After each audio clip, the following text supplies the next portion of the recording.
Hi guys, today we are looking at freezing excessive amounts of your cilantro crop.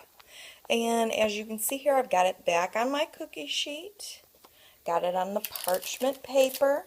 I did make 2 bundles so that when it comes time to package them, either in a nice long bread bag, or what I've done here for a old tortilla bag is I just simply really just bent them in half, and you'll hear them snap because they're frozen.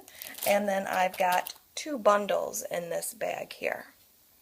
So in order to make it easier to separate, I just sort of flopped them around, gave a little bit of space in the middle so they would not freeze together.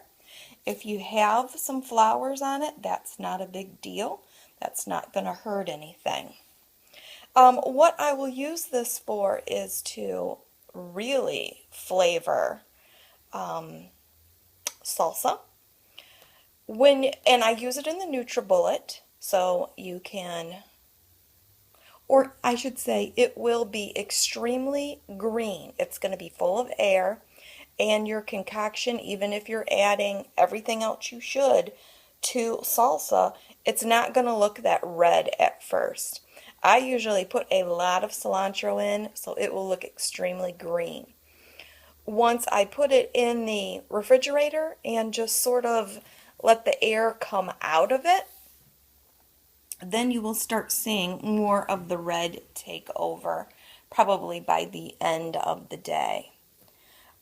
To make cilantro, I will also go out and pull a little bit more garnish off of the other bundles of cilantro that I've got going on at the moment.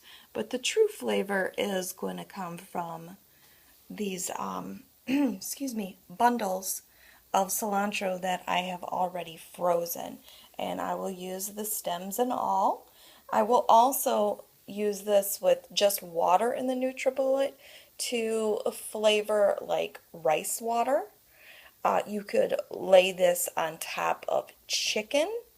You could also make cilantro water in with the chicken, lay this on top of the chicken to make some very seasoned, like pulled chicken for your Mexican stuff, basically. You can make tamale sauces, enchilada sauces, anything you would normally use cilantro with. You can just put it in your NutriBullet, add a little bit of water or chicken broth, and you're not wasting a thing. So that is how you can freeze and save and utilize your excess cilantro bundles. Thank you so much. Have a great day. Love you. Please subscribe. Would be sweet.